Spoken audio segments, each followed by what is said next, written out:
하나님 말씀은 신약성경 누가복음 2장 1절부터 14절입니다.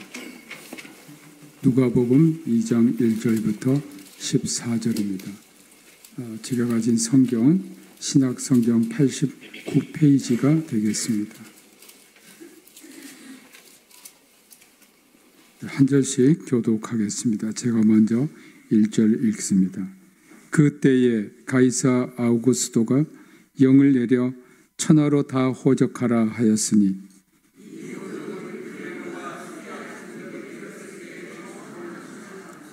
모든 사람이 호적하러 각각 고향으로 돌아가며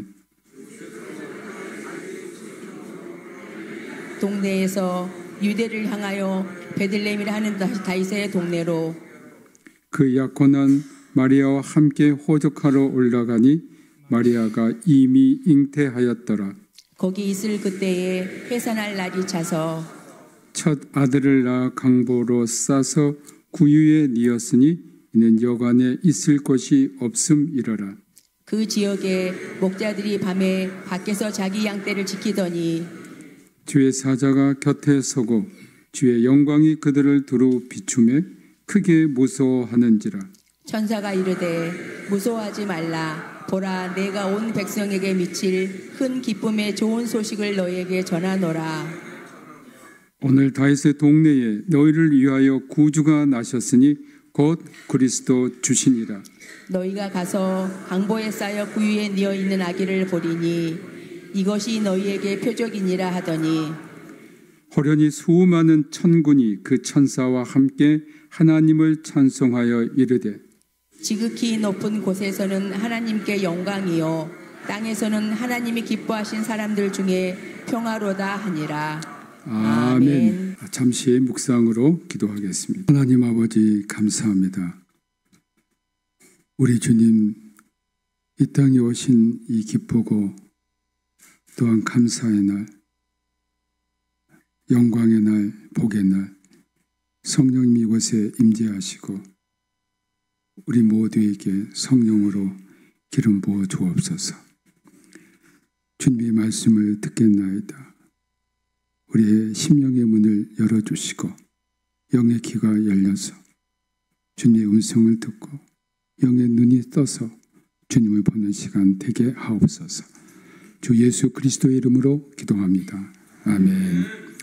오늘 본문은 성탄절의 주인공 되시는 예수 그리스도 탄생에 관한 기사입니다. 신약 성경 4개의 복음서 가운데 예수님의 탄생에 관한 기사는 마태복음과 누가복음에만 나옵니다. 이 두 복음서는 예수님 탄생에 관한 다양한 내용을 우리에게 전해줍니다.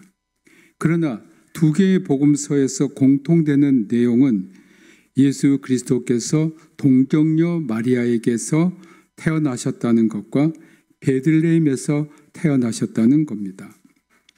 1절부터 3절까지는 예수 그리스도께서 탄생하신 것이 신화나 지어낸 소설 이야기가 아니고 역사적인 사실임을 입증합니다.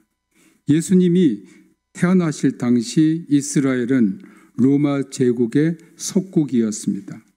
1절에 가이사라고 번역되었는데 이것은 그리스어의 카이사로스를 우리말로 음역한 겁니다. 카이사로스는 황제란 뜻입니다. 그 황제의 이름이 아구스도라고 되어 있습니다. 이 아구스도는 아우구스투스의 음역입니다. 아우구스투스는 높은 자라는 뜻입니다. 여기에서 아우구스투스란 가이우스 옥타비아누스 황제의 타이틀 가운데 하나입니다. 이 옥타비아누스 황제는 주전 27년부터 주후 14년까지 황제였습니다. 황제 아우구스투스가 호적을 하라고 했는데 오늘날로 말하면 주민조사를 한 겁니다. 이때 주민조사는 모든 국민이 관청에 등록해야 했습니다. 남녀노소를 정확하게 파악해서 주민세를 내게 할 목적이었습니다. 2절에는 그 당시 총독 이름이 나옵니다. 구레뇨라고 합니다. 구레뇨는 쿠비리니우스의 음역인데 이 쿠비리니우스는 푸블리누스 술비치우스인데 당시 오리엔트 지역의 총독이었습니다. 세속의 역사 기록을 보더라도 그 당시 황제 아우구스투스가 주민 조사를 했다는 기록이 있습니다. 본문에서 각기 본적지에서 호적하라는 황제의 명령과 같은 사실로 미루어 볼 때 예수님의 탄생 기사는 분명히 역사적인 사실임에 틀림없습니다. 4절에는 요셉이 베들레헴에서 호적을 해야 하는 이유를 말합니다. 그것은 베들레헴이 요셉의 고향이기 때문입니다. 바로 이 베들레헴에서 예수님이 태어나시게 되었습니다. 이 베들레헴은 히브리어로 말하자면 떡집이라는 뜻입니다. 5절에는 요셉과 정혼한 마리아가 나옵니다. 이 정혼이라는 것은 아직 결혼하지 않았지만 법적인 구속력이 있는, 즉 약혼한 상태를 말합니다. 그러나 부부 생활은 결혼식을 올려야 가능했습니다. 누가복음 1장 26절부터 38절에는 천사 가브리엘이 마리아에게 나타나 마리아가 성령으로 잉태하여 아이를 낳게 되며 그 이름을 예수라 하라는 말씀을 듣게 됩니다. 사실 이 예수라는 말은 히브리어로 예수아라고 하는데, 여러분 여호수아를 사실 예수아라고 히브리어로 말합니다. 그러므로 마리아가 예수님을 잉태한 것은 부부관계를 통해서 이루어진 것이 아니고 분명 하나님께서 직접 개입하신 사건입니다. 그러므로 마리아는 동정녀로서 예수님을 잉태하신 겁니다. 오늘 많은 사람이 이것을 문제 삼고 예수님의 신성에 의문을 던지고 있습니다.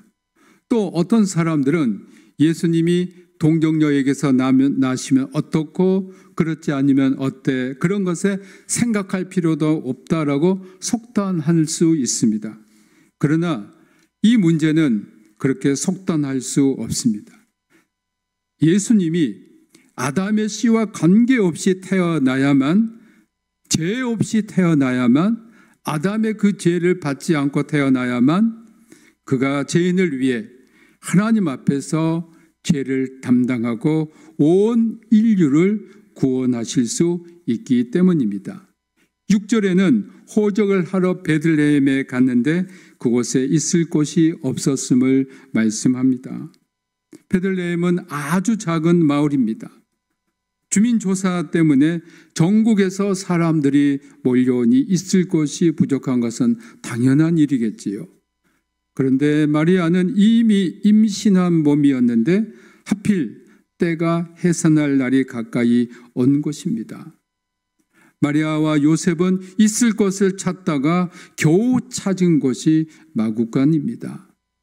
그리고 그곳에서 하나님의 아들 예수 그리스도께서 태어나신 겁니다. 여러분, 하나님의 아들이 태어난 곳이라고 너무 초라합니다.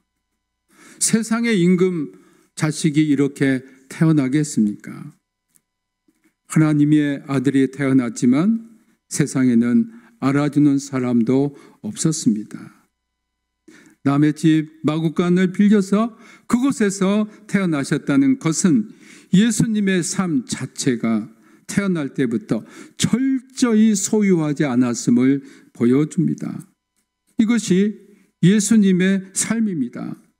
예수님은 아무것도 가진 것이 없었기에 모든 것으로부터 자유로웠습니다. 얽매이지 않았습니다. 그런데 8절에서부터 반전이 시작됩니다. 예수님의 탄생이 그냥 조용히 묻힐 사건이 아님을 말씀합니다. 그냥 아무도 모르게 지나갈 일이 아니었습니다.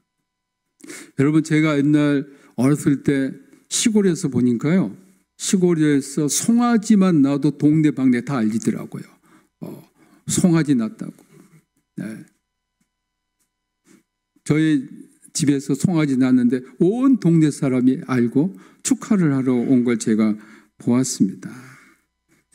그런데 짐승도 이렇게 축하를 받는데 보통 사람이 아닌 하나님의 아들이 동정녀의 몸을 빌려 태어났는데 그냥 지나쳐서야 되겠습니까? 하나님께서는 천사들을 동원해서 그리스도 탄생 소식을 전하게 한 겁니다. 그런데 구주 탄생 소식이 매우 평범한 사람들에게 전해졌다는 겁니다. 고관 대작에게 전해진 것이 아닌 너무나 평범한 사람들입니다. 그들은 밤에 들에서 양치는 목자들이었습니다. 이들이 구주 탄생의 소식을 전해받게 된 데는 이유가 있습니다. 이들은 자기들의 일에 매우 충실한 사람들입니다. 밤에 자기 양떼를 지키고 있었다고 성경은 말씀합니다. 모든 사람이 잠에 깊이 떨어져 있는 그때에 이들은 추위와 졸음과 싸워가며 눈을 부릅뜨고 양떼를 지키고 있었습니다.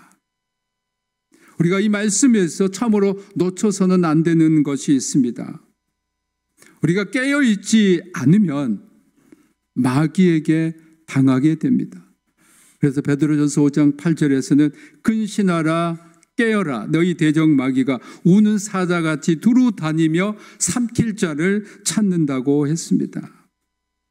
저는 이 말씀을 통해서 목사로서 목회 현장을 생각해 보았습니다. 목회자인 목자는 양을 위해서 눈을 부릅뜨고 양을 지켜야 되겠구나. 양을 지키는 것은 목자장이신 우리 주님께서 목자들에게 명령하신 것이니 마귀가 양들을 약탈하지 않도록 정말 눈을 부릅뜨고 깨어서 지켜야 할 사명을 주시는구나. 그런 말씀을 제가 깨달았습니다. 10절에는 천사들의 출현에 무서워하고 있는 목자들에게 천사들이 좋은 소식을 전하는데 11절에서 그 소식의 내용입니다. 예수께서 구주께서 그리스도께서 메시아께서 베들레헴에서 태어나셨다는 겁니다. 그리스도는 하나님께서 우리에게 주신 가장 큰 선물입니다. 왜 우리가 크리스마스 때 선물을 받을까 줄까 생각해 보니 그것은 하나의 예표구나. 사람들이 선물을 기다리고 즐거워하는 것처럼 그 가운데 가장 큰 선물은 예수 그리스도입니다. 아이들은 크리스마스를 굉장히 기대하고 있을 겁니다. 우리 아이들 선물 많이 받으셨어요? 네. 부모님들 선물 많이 받아 주셨습니까? 아이들이 굉장히 기다립니다. 선물을 받으면 기쁩니다. 굉장히 좋아요. 네. 그러나 그 선물도요, 세월이 지나면 퇴색하고 기쁨도 점점 사라집니다. 선물을 받았을 땐 정말 좋았는데 어떤 때는 그 선물이 없어질 수도 있습니다. 근데 영원히 변하지 않는 선물을 하나님께서 우리에게 주셨습니다. 그 선물은 예수 그리스도입니다. 여러분, 오늘 하나님께서 여러분들에게 그 하나뿐인 아들 예수 그리스도를 여러분들에게 선물로 주신 줄로 믿습니다. 여러분, 나 작년에 재작년에 성탄절 지냈으니 올해는 성탄절이 실증난다는 분이 있으십니까? 성탄절 싫어. 그런 분은 없을 겁니다. 항상 성탄절은 기대가 되고 기쁘고 감사합니다. 그래서 하나님께서 우리들에게 예수 그리스도 가장 귀한 선물을 우리에게 주셨기 때문입니다. 로마 3장 8장 32절에서는 자기 아들을 아끼지 아니하시고 모든 사람을 위하여 내어주신 이가 어찌 그 아들과 함께 모든 것을 우리에게 은사로 주시지 아니하시겠느냐라고 말씀합니다.